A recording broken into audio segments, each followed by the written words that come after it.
விட்டான். பிள்ளைகளே, சபையில வந்து வசனத்தை கேட்பது எதற்கு? ஆவியிலே வளருகிறோம் என்று சொல்லுகிறோம் எதற்கு? நாம் தீர்மானம் எடுக்கும் பொழுதெல்லாம் முந்தி நிற்கிறது எதுதான் முந்திரி கொட்டையா வரும்னா, நம்முடைய சரீரம் தான் முந்திரி கொட்டையா வரும், நம்முடைய நாவு தான் முந்திரி கொட்டையா வரும், அதுதான் முந்தி முந்தி வரும். ஆனால் வசனம் நம்மை வந்து சொல்ல வேண்டும்.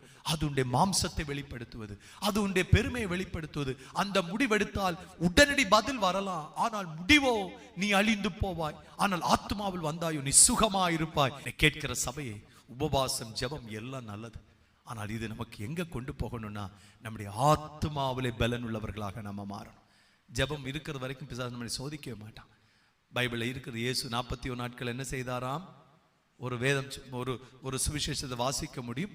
உபவாச ஜெபம் முடிந்த உடனே பிசாசு அவர் என்ன செஞ்சாராம்?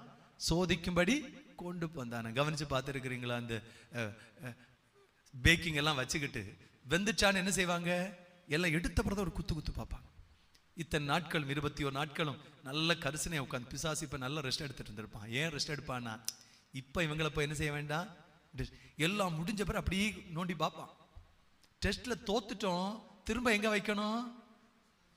பேக்கிங் அவன் தான். ஏன் வேகலை? வேகிறது வரைக்கும் வரும். நான் நல்ல பாடணும் இல்லையா? உன் கரத்தில் தருகிறேன், குயவன் கையில இருந்து கெட்டு போனாலும் அவர் விட்டு கொடுக்கிறவர்ல திரும்ப திரும்ப வைப்பார். என்னை கேட்கிறவர்களே, இந்த மாம்சமும் ஆத்மாவும் போராடிக்கிட்டு இருக்கும். பெருமை கீழடக்கி நம் எதை எழும்ப விட வேண்டும் என்றால், ஆண்டவரே ஹல்லேலூயா, நான் குறைய வேண்டும், நீர் இதில் பெருக வேண்டும்.